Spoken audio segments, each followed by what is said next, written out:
Chapter Spooks. G'day, and welcome to Chapter Spooks, where we talk about the books that keep your kids up at night. So today, we're going to be talking about the third book in the Bone Chillers series. And the theme of today's episode has to be bugs, creepy crawlies, those little vermin that crawl through your house at night. Because the book is all about bugs, and I was a little bit surprised when I looked through my Chapter Spooks bookshelf right here, because even though there's a couple that deal with creepy crawlies and the like, so few seem to deal with actual insects. It's usually spiders.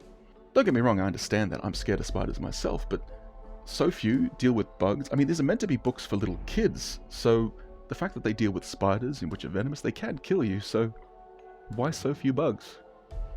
In fact, the only one that seems to deal with bugs directly is Spine Tingler's number 3, which is My Teacher's a Bug, which, whilst the title's on the nose, at least we know they're dealing with bugs and not spiders, right? But even looking through these books about spiders, so Hair Raisers number 5, Bite Your Head Off, Dead Time Stories number 3, Along Came a Spider. There's also Fright Time number 14. Fright Time has 3 stories in each book, but the first story is Eye of the Spider. And in these, they tend to deal with either a giant spider, or a man-sized spider, or in one case an incredibly venomous spider. There's even one here, Scream number 3, The Spider Army, where there's a whole bunch of spiders. And I think that's the issue. When you're dealing with a little creepy crawly creature, you either need to make it big or create some sort of army so that it can become a big enough threat to carry the whole story. Obviously there are other stories where bugs feature, but it's difficult to make them the main antagonist because they're little bugs. Some people, honestly, the easiest way to deal with them is to stomp on them with your boots, so how is that a major antagonist? Well, I like the way that it's dealt with in this book, in Bone Chillers number 3, Back to School. But, I have to say though, if there's one major complaint I have about this book, it's that title. Back to School? Really? Don't get me wrong, the very first chapter, they go back to school. Yeah, I get it. That happens, but it's not a major element of the story. It's about bugs. Like I said, that's the theme of the episode. Why not give it a title to do with bugs, like Creepy Crawlies, or What's Bugging You? That's the tagline on the back of the book, What's Bugging Fitz. Why not make that the title? That makes so much more sense. In fact, the book's all about a lunch lady who is associated with bugs, so why not do something with that, like Don't Lose Your Lunch, or I Swallowed a Fly. I don't care what you call it, but something better than Back to School, something to do with the plot, something to sell the story. Honestly though, if that's my biggest complaint, then you have a lot to look forward to in the summary, so why don't we just get into it. This is Bone Chillers number 3, Back to School.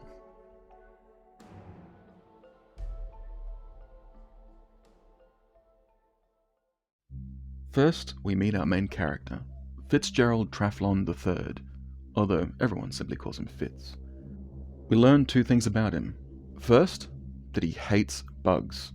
When he's throwing something in the bin, he sees a cockroach and insists on squashing it, because he can't stand the things. Secondly, as he's heading off to school, his parents wish him a happy birthday. He's a little bitter about the fact that it's his 12th birthday on the same day he has to head to school. But even so, he heads to school, and the first people he meets are Lexi and Sarah. Lexi's described as quite pale and thin, wears glasses, and Sarah is described as being a bit overweight and having an annoying crush on Fitz. Annoying because not only does he not like Sarah, he hates all girls. He actually says that, so I guess the third thing we learn about our character is that he's a misogynist. And we see this pretty up front because Sarah's trying to say, hey, have you heard about the new cafeteria lady, the new lunch lady? And he's like, I don't care, why would I care about that? And then we're introduced to Bryan, Fitz's best friend. So Bryan leads him into the school to show him something in the cafeteria. And Fitz is like, wait, is this about this new lunch lady as well? He doesn't quite get why everyone's so obsessed. But then he sees the cafeteria lady, Miss Lava Webb, and she's got this necklace of bugs around her neck, and she has these huge, dark sunglasses. Fitz thinks the bug necklace is moving, but that's just used for a silly little chapter scare after we realize they're just plastic bugs. But Miss Webb is obsessed with bugs. She's actually an amateur entomologist, she says. This comes to a head when Fitz sees a cockroach in the kitchen, and of course he goes and he stamps on it. But Miss Webb freaks out and says, "Oh no, Gregory!" and she's very upset because it's her pet cockroach. So she carefully picks it up and confirms that the poor thing is dead, and then turns to Fitz and growls at him, says, "You murderer." So, yeah, Miss Lava Webb is kind of weird. But hey, she can't be worse than the last cafeteria lady, right? Honestly, I feel kind of bad for the last lunch lady. She doesn't even get named throughout this whole story. They only ever bring her up to talk about how bad her food was. They don't even tell us why she quit, so in my headcanon, it's because she was sick of all these kids being so ungrateful. Anyway, for the rest of the day, Fitz is getting distracted because he can start to smell what's coming from the cafeteria, and it smells amazing. It's pizza, but not just any pizza. It's thick, homemade dough, tangy, rich tomato sauce, spicy pepperoni. By the time he gets to the cafeteria, his mouth is watering. All the kids are going nuts for this thick, stringy cheese of these pieces, but of course, Fitz can't afford it. He didn't bring any money. He brings a sandwich to school for lunch. But Fitz is in luck, because after all, today's his birthday. So, halfway through lunch, Miss Lava Webb comes rolling in with a huge birthday cake on a tray. And she gets him to slice a piece, and she gives him the first piece after everyone sings happy birthday to him. So Fitz takes a big bite of the cake and notices there are chocolate chips in the cake. And Miss Lava explains, "Oh, of course, those are chocolate-covered ants." As Fitz is gagging, like literally trying to stick his fingers down his throat, some of the kids and teachers laugh, assuming it's just a silly joke. And then Miss Webb explains to everyone that it's all a bit of fun, but there are some cultures out there that do eat bugs. In fact, it's a delicacy in some parts. Then all the teachers and students come up so they can get their slice of cake. And Fitz does end up eating the rest of his cake, but he insists on picking out every single one of the chocolate sprinkles, just in case. We skip to lunch the next day, where it's hamburgers and french fries for lunch, and it's just as delicious as before.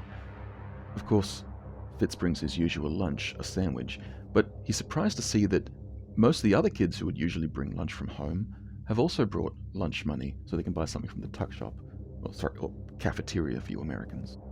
In fact, besides Fitz, the only person not eating Miss Webb's food is Lexi. That's Sarah's friend that we met at the beginning. Turns out the reason Lexi's so pale is because she has severe allergies.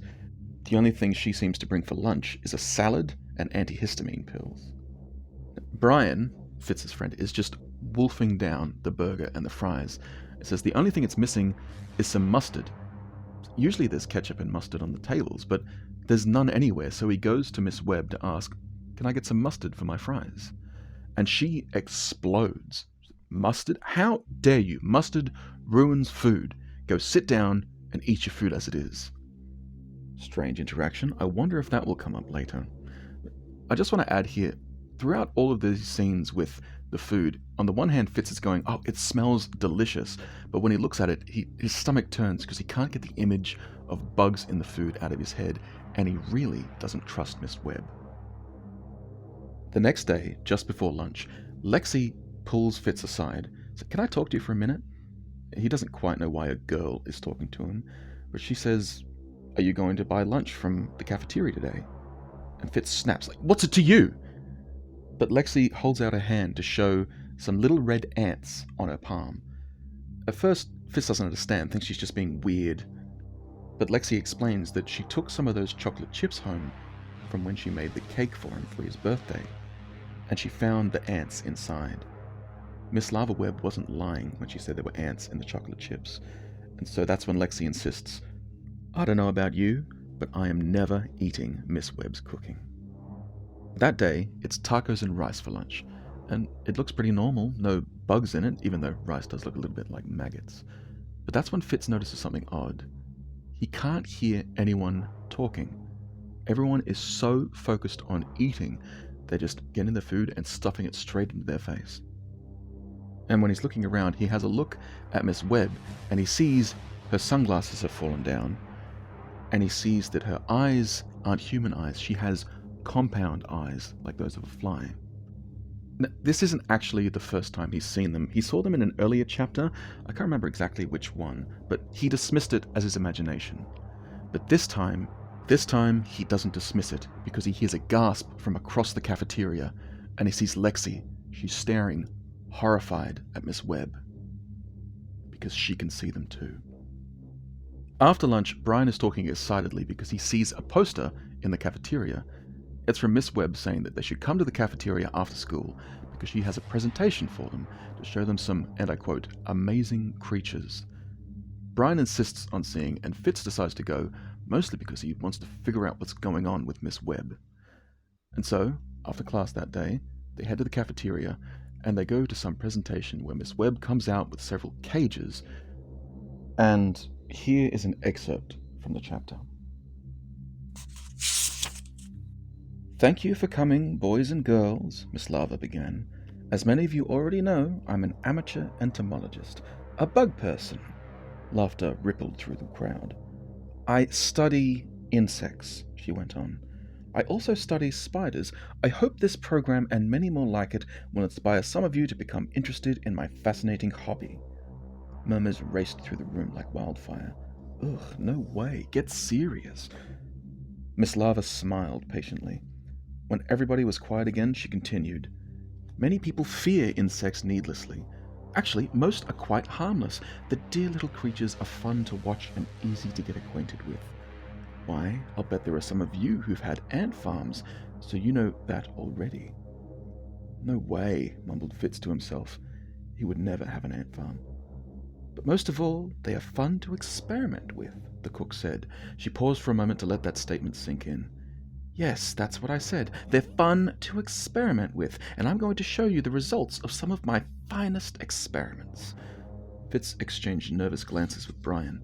Neither boy could imagine what was coming next. The cook picked up one of the cages, but didn't remove the cloth cover. "My greatest joy is cross-breeding. That means I take one kind of insect and breed it with another kind to see what kind of amazing and fascinating creature I will get. For instance," she held the cage high so everyone could see and pulled off the cover with a flourish. Fitz gasped. "Whoa, Bryan, look at that thing." "I crossed a tarantula and a centipede, and look what I got," said Miss Lava proudly. She reached into the cage and pulled out a huge, wiggling insect. Its body was long and narrow like a centipede's, and it had at least 100 legs. But those legs were long and extremely hairy. The insect was black all over and stood more than 2 inches tall. "Cool," said Bryan, leaning forward for a better look.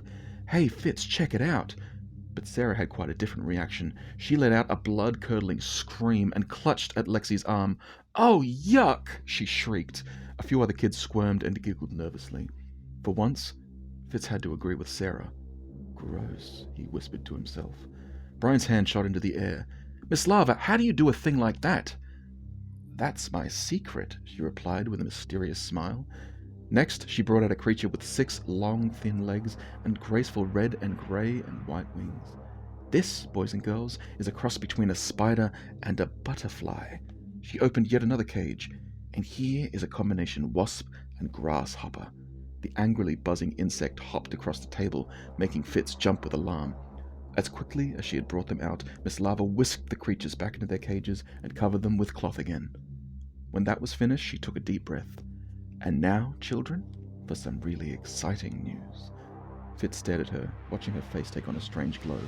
When she spoke again, her voice vibrated just above a whisper. "Very soon you will all help me with the greatest experiment I've ever conducted. I can't tell you about it now, but very soon you'll understand." All the kids started whispering excitedly, all except Fitz. He shivered at her words. Miss Lava's mouth was turned up in a big smile, and the bugs on her necklace seemed to move just a little bit.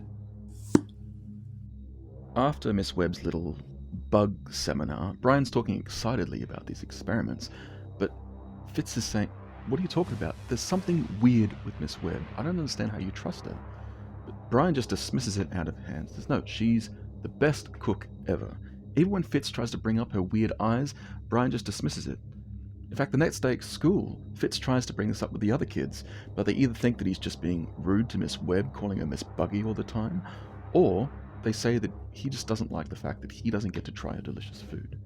So, out of frustration, he decides to go to the only person he knows he can trust, Lexi.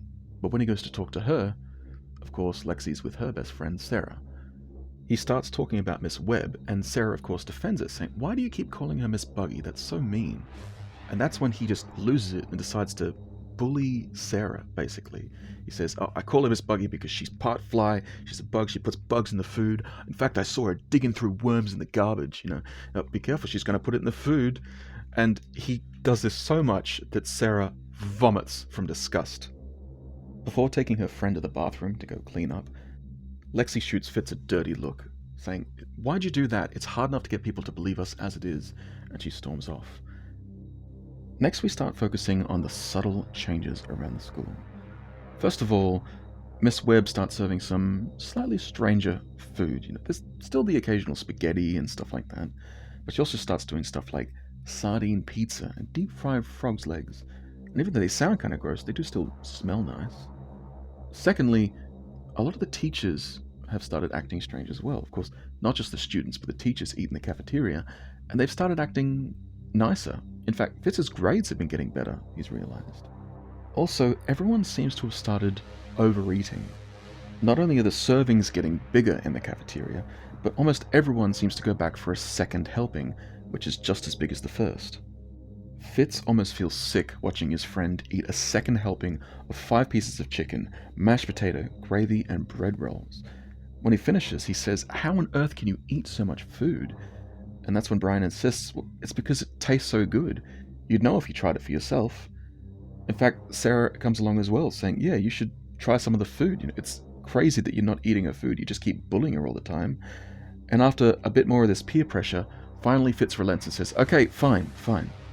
Tomorrow, I will buy my lunch from the cafeteria." True to his word, the next day he comes to school with some coins in his pocket for lunch money. But he still doesn't trust Miss Webb, so he decides to sneak into the cafeteria just to see if he can figure out what's for lunch that day. But when he sneaks in, Miss Webb is there, waiting. Without even turning around, she calls him by name and tells him to come into the kitchen.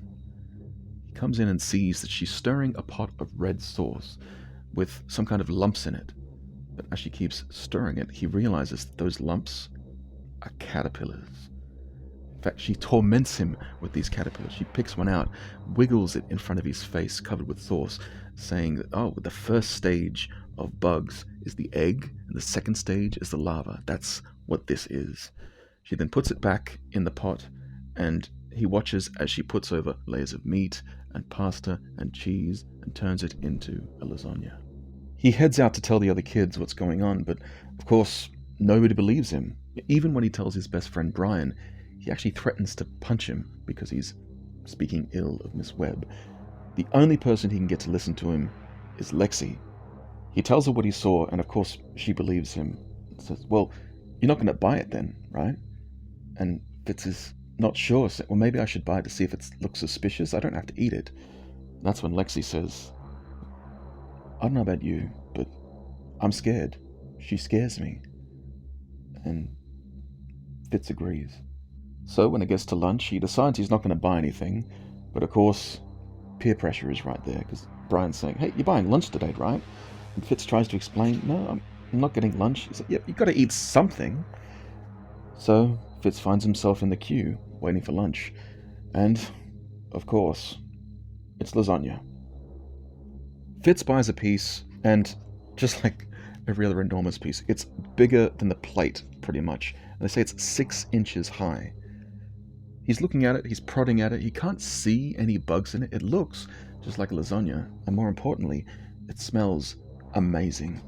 In fact, after looking at it for a little while, he can't help it. He can't think straight. He gets a piece on the end of his fork and even just touches it to the tip of his tongue, and just like that, he's addicted. He can't help it. He just starts eating it, wolfing it down, and as he puts forkful after forkful into his mouth, chewing furiously, thinking about getting even seconds, even as he's eating it there, he sees Miss Lava behind the steam table counter, staring straight at him, her lips slowly curled into a sneer.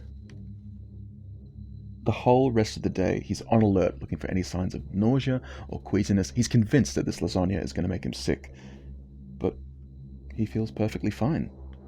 In fact, he's even thinking that he might get the cafeteria food tomorrow. It tasted pretty good today, right? He's not sure what happened with those caterpillars. Maybe she threw them out. That night, he has a nightmare of Miss Webb force-feeding caterpillars down his throat. But when he wakes up, he has something else on his mind. Just how good that lasagna tasted. In fact, let me read you another excerpt from the book. By the time he was dressed for school, the memory of the dream had faded. All Fitz could think about was how good that lasagna had tasted the day before. The cornflakes he choked down for breakfast tasted like sawdust. All he wanted was some more of Miss Lava's wonderful cooking. He decided to buy his lunch again that day. After all, he'd eaten the lasagna yesterday and nothing bad had happened. When lunchtime came, Fitz raced Bryan to the lunch line, beating him by a fraction of an inch. "Can you see what we're having?" Bryan asked from behind him. "It smells like garlic." Fitz craned his neck to see the steam tables. His mouth was watering like crazy. "Spaghetti and meatballs, my absolute favorite!" he exclaimed with a grin. "Awesome!" Bryan cried. The boys exchanged high fives. Fitz licked his lips as he watched Miss Lava load his plate with spaghetti. She plopped 2 gigantic meatballs on top and drowned the whole thing with extra sauce. Then she gave him a massive hunk of garlic bread. "Could I have another meatball?" Fitz asked. Miss Lava smiled and put another meatball on his plate. "Of course," she said. "I like to see a boy with a healthy appetite." Fitz's appetite was humongous. As soon as he sat down, he started shoveling the food into his mouth. He hardly noticed the sauce slopping onto his shirt or the long strands of spaghetti dangling down his chin. "That was even better than lasagna," he said to Bryan, as he picked up the plate and licked off the last speck of sauce. "Come on, let's go get some more." This time Fitz started gorging himself before he even got back to the table. He shoved a meatball into his mouth with his fingers and raced across the lunchroom. 5 minutes later, he was back for a third helping. By this time, he had decided that eating with a fork was just slowing him down. Grabbing a handful of spaghetti, he stuffed it into his mouth and then licked the sauce off his fingers.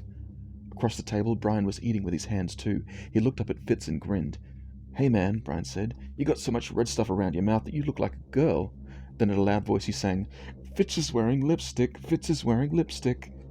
Just as Fitz swallowed the food in his mouth and opened it to respond, Bryan reached across the table and grabbed a handful of spaghetti off Fitz's plate and stuffed it into his own mouth. "Hey, what do you think you're doing?" demanded Fitz. Then he grabbed a handful of spaghetti off Bryan's plate and ate it.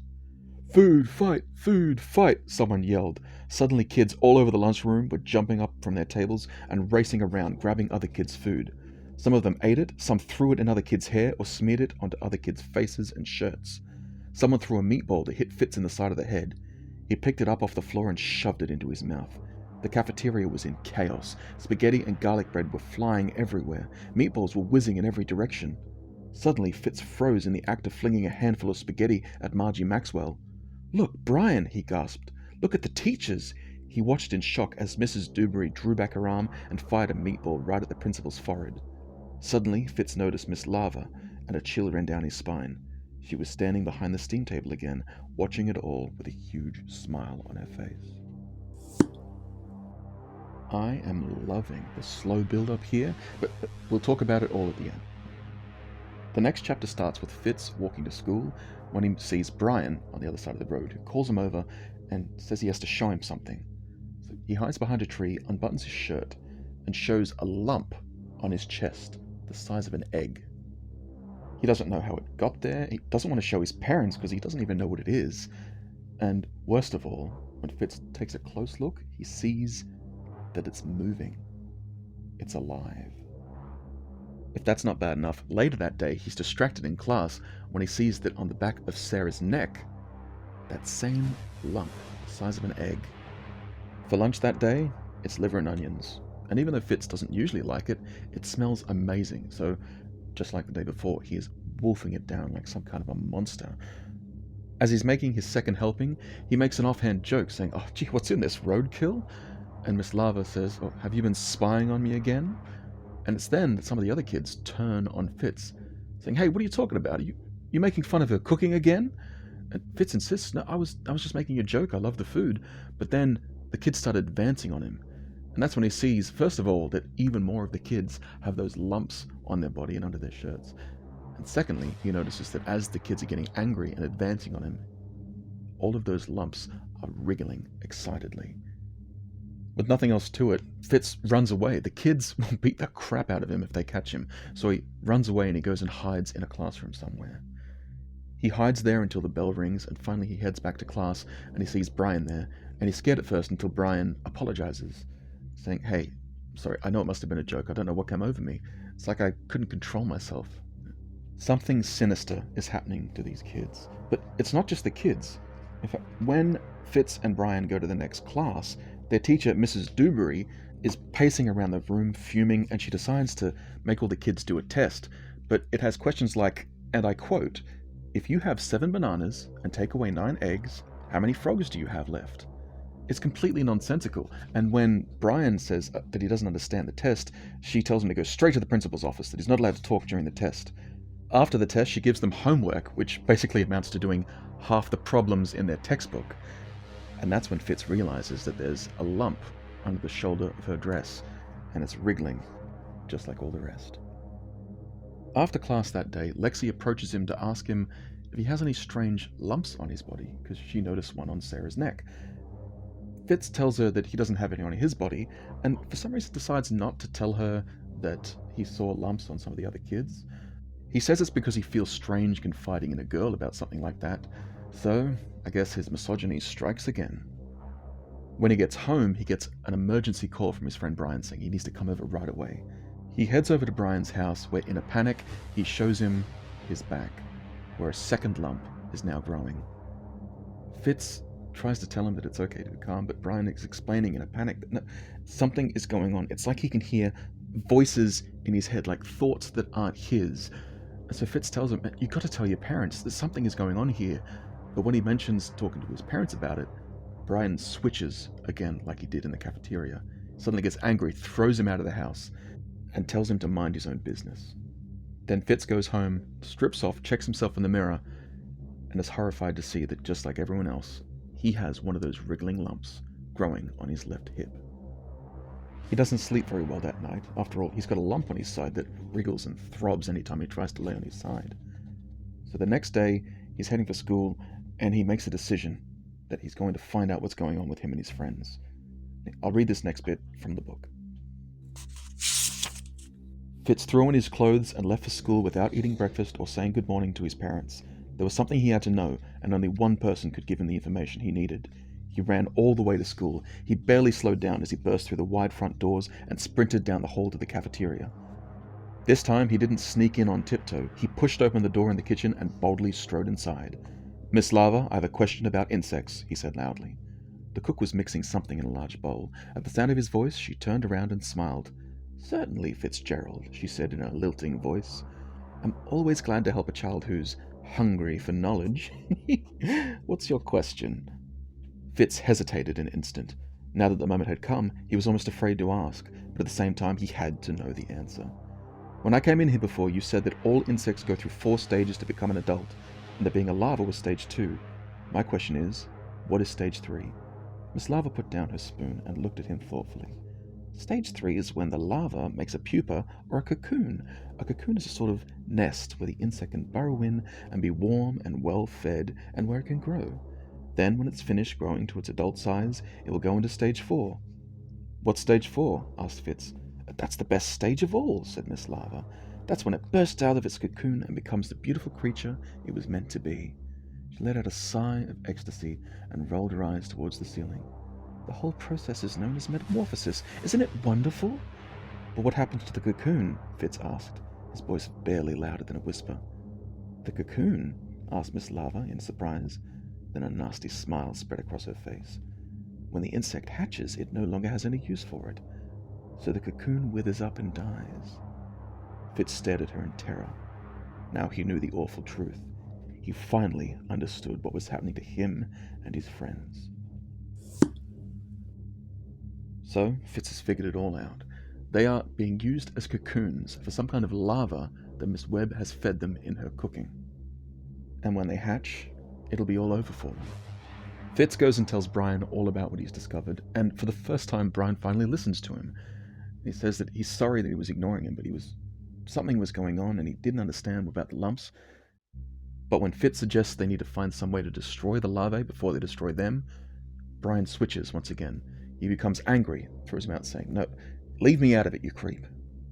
That's when Fitz realizes that it's going to be up to him. Because he waited so long before eating the food, whatever is growing inside of him isn't as powerful as what's growing inside of his friends. So he needs to stop eating the cafeteria food and come up with some way to stop the bugs. But despite leaving his lunch money at home and making himself a triple-decker ham and cheese sandwich with mustard and onions, when he gets to the school and he smells the amazing smell from the cafeteria, he throws his sandwich in the bin and borrows some money from Bryan. Even though what's being served is cooked carrots, broccoli, boiled cabbage, bird's nest soup, goat's cheese, pickled pig's feet, and fried brains for pudding. It's like he's hypnotized. He can't get enough. And as he's going to eat even more of that fried brain pudding, he hears voices in his head saying that it's the best cooking in the world and he needs to eat more and more and more, and he realizes that the thoughts that he's hearing in his head aren't his. I love the way that these voices are done, because that night he's woken up in the middle of the night to the sound of voices in his head. They are tormenting him, saying that he belongs to them, that they control him now. And he screams out for help. And his parents come into the room to ask him what's wrong. And he says he thought he heard voices. But they say, no, it's all right, it must have just been a dream. And then he wants to tell them about what's going on, that he's hearing voices that control him. But as he tries to force the words out, he can't. They're controlling him. He can't tell his parents what's going on, no matter how much he wants to. Then the next day, he decides he wants to talk to Bryan about it, because he's going through the same thing. Surely he'll understand. They need to find some way to destroy these things in their bodies. But when he finds Bryan, he gets this sudden rage throughout his body, and he can't help it. He just punches him straight in the face. And he starts beating on him. Kids are crowding around saying, fight, fight, fight. And then Bryan starts punching back. The two kids are beating one another, black and blue. They've got blood on their faces, until finally Fitz is exhausted and he collapses next to his friend.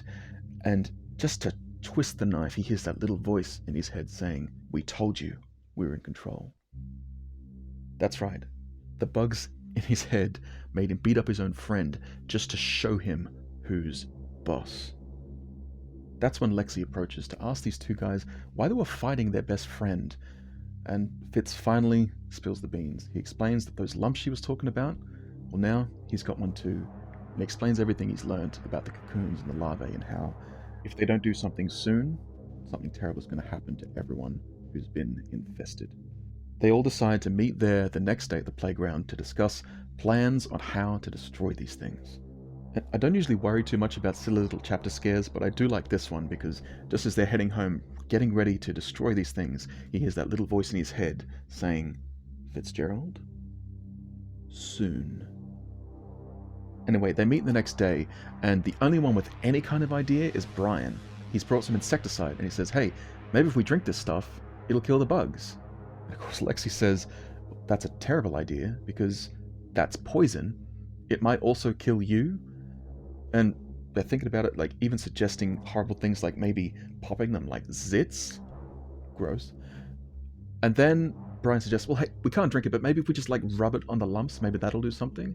So they take the lid off the top, and Fitz picks up the insecticide, and as soon as he smells it, he just starts screaming, and the lump on his side is wriggling and throbbing like mad, and he can barely stay standing, and he nearly collapses. So it turns out that the larvae could sense the poison, and so was reacting against it. So they decide to abandon that plan. But they don't really have another plan. And Fitz suggests, well, why don't we go into the cafeteria again? Maybe there's some kind of a secret that, like, maybe she's written down her experiments, and we might find something in there that explains a way to stop it. Hey, not a bad idea. So they decide to sneak into the cafeteria. They're there in the early morning, so everything's still locked up, but they sneak in through the back way, and Lexi decides that she'll keep watch while the two boys break into the cafeteria. As the boys looking around, Miss Webb bursts out of the storage room, and she says her friends warned her that they might try something like this, but they're under her power now, and they'll never escape. They hear Lexi outside, and they call to her to try to get her to run away, but before they can stop her, Miss Webb opens the door and grabs Lexi too, pulling her into the room. They're not sure what she's going to do to them, but that's when Miss Webb asks them if they're hungry. And the boys can't stop themselves. She goes to the kitchen and starts cooking up some hamburgers and fries, humming to herself as she does, and the boys follow her hypnotized. They can't help it. They are obsessed with this food. The voices in their head need to eat her food. So Lexi is basically crying in the corner as these boys are following her, and as she makes up 2 hamburgers and feeds them to the 2 of them, and they start wolfing it down like they do every day at school. And as they're eating the fries, that's when Bryan says, "Oh, do you have any ketchup for these fries? Maybe some mustard?" And furious, of course, like last time, she tells him, "Don't you dare ask for mustard in this kitchen. Mustard is disgusting." And so she goes to the cupboard and gets some ketchup and hands it to him, but as she does, Fitz sees the mustard in the cupboard and realizes her reaction must be because it's bad for the larvae. So he forces himself away, he gets open the cupboard and he grabs the mustard and he goes to squeeze it into his mouth, but he finds he can't squeeze it. His body is fighting against him. It won't let him drink this mustard, which is poison to the larvae. Miss Webb tries to stop him by grabbing Lexi and threatening to stuff hamburger meat into Lexi's mouth. But finally Fitz manages to squeeze the bottle with all of his might, and he manages to drink some of the mustard, and immediately his body reacts violently. The lumps on his side start throbbing and retching and shrinking, and then he pukes up all over the floor, and there are little wiggling caterpillars in the muck. He gets some to Bryan too, and then, for some reason that I don't fully understand, Miss Webb then changes into a giant hybrid insect with the body of a cockroach and the head of a fly. She leaps at Fitz, and with incredible aim, he shoots mustard into her face, gets her to swallow it, and then she, writhing and twisting in agony, falls on the floor, her legs twitching in the air, until finally she stops.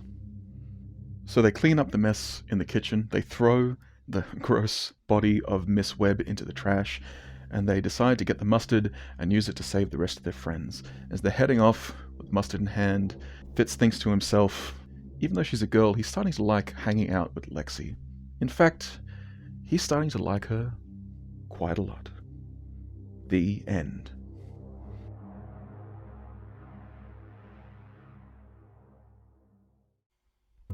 So I guess we found the cure for misogyny. Look, I make fun, but at the same time, I don't think when I was a kid I hated girls as much as he seems to. Admittedly, I haven't been a kid for a long time, but is this just a thing in the 90s? Like, I swear that the kids I know now, like my young cousins, they don't seem to treat girls like this. It just seems over the top. It's literally saying he hates all girls.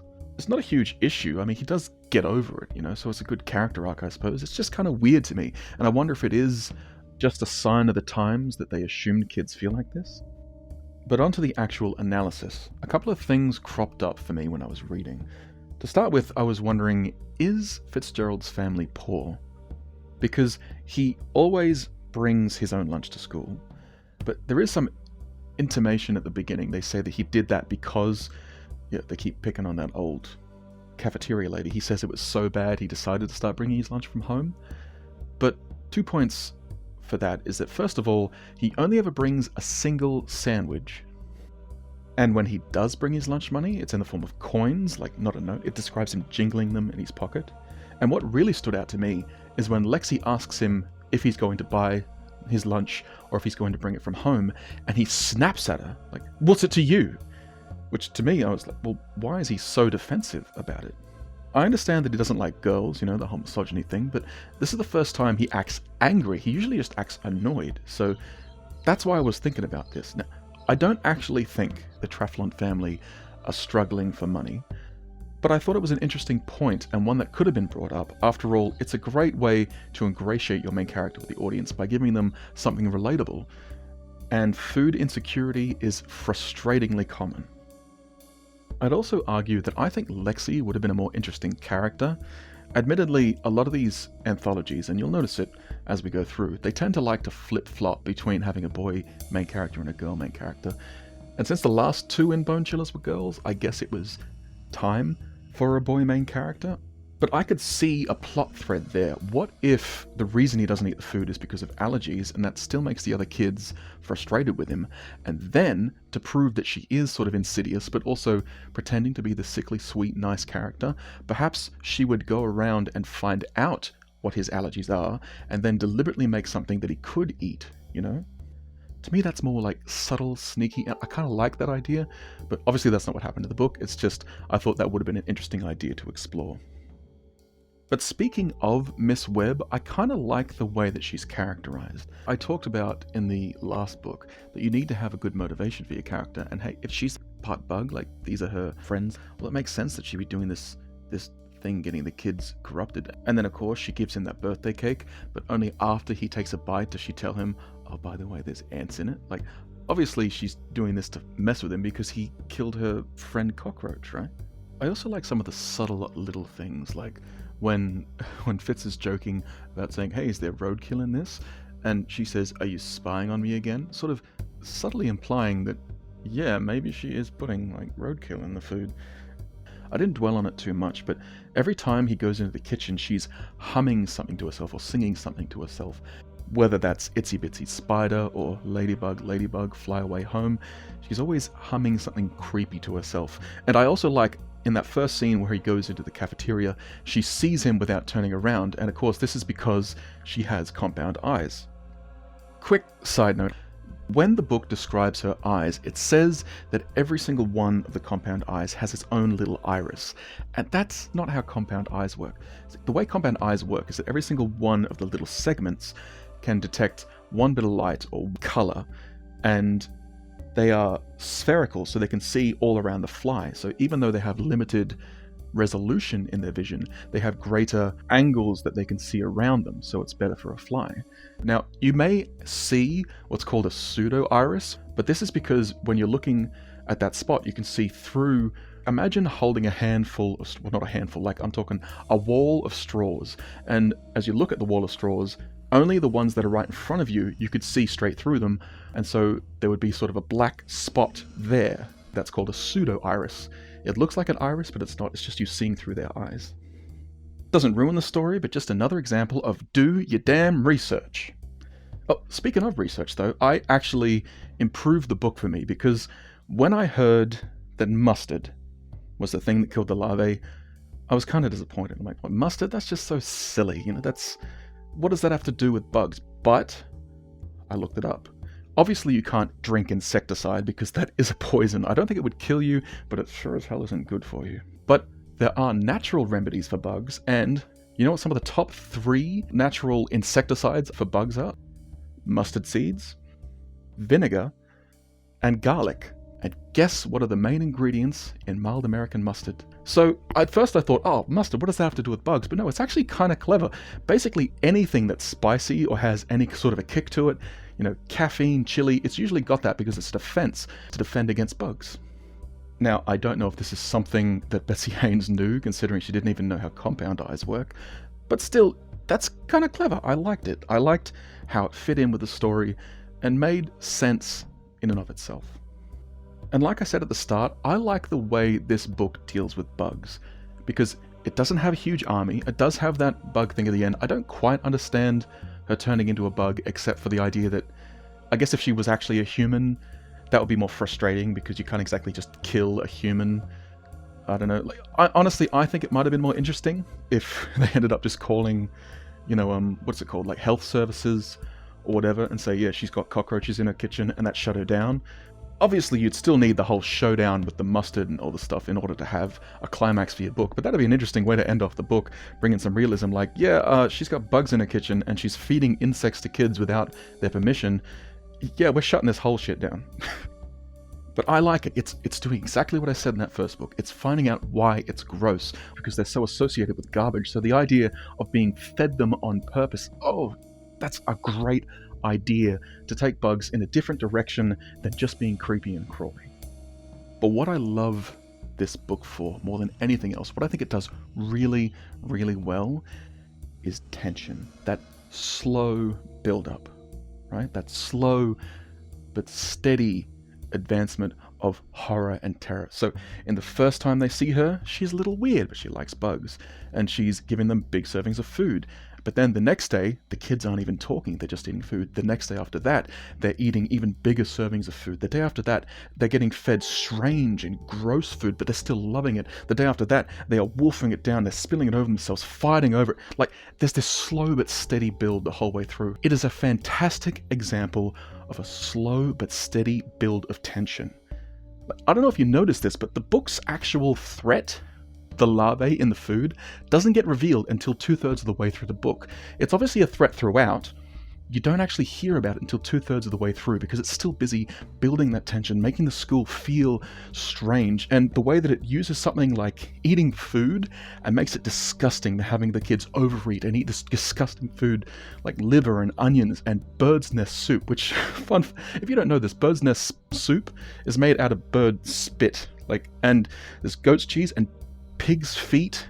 It does an amazing job of that subtle creep factor, and I guess a book that's all about bugs should be good at that creepy, crawly sort of a vibe. And so for that reason, this is such an amazing book. I have to say, I'm giving it an A-. Right? Not quite an A or A+, because I do still have some issues with the weird bug stuff, and the misogyny thing does bother me. That's not what brings down the score, it's just the lack of another sort of character growth thing, which I thought would have worked better, something that had more to do with bugs or food perhaps. But still, A-. I recommend this book. It's a lot of fun. I enjoyed this one. I was actually giggling to myself at certain parts of the book just because the tension had built that much. And you have to admit, the idea of having something growing inside of you, that is some gross body horror stuff right there, but they managed not to make it too gross. The grossest thing they ever do is the vomiting and talking about popping them like zits. But otherwise, they do an amazing job of building up the tension. So consider that a point in this book's favor.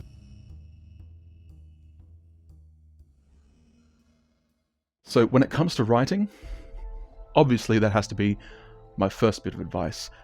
Think about your tension. Think about that slow build. Don't just throw scary things in people's faces. No. Hint at it. Slow, steady, creeping. Obviously it depends on your story, but if your story has something small and insidious, like just a little bug, other than some big, scary, slicey monster, then slow and steady is your bread and butter. And secondly, look, even though I didn't enjoy the fact that this kid is clearly a misogynist, I have to say that's mostly a personal quirk. I found it really annoying, maybe because it's so old-fashioned, but my second bit of advice is this. Don't be afraid to have bad characters and make them improve. I've seen a lot of people who complain about stories because they have horrible people who do horrible things, only to realize that that's kind of the point of the story, that they're doing these horrible things so that they can overcome them. And in a way, I'm sort of doing that myself. I just found it annoying because it feels like it's such a 90s thing. But don't be afraid of making your good guys do bad things so that they can learn to get better. And hey, if you thought that was scary, just wait to see what I've got in store for you next time.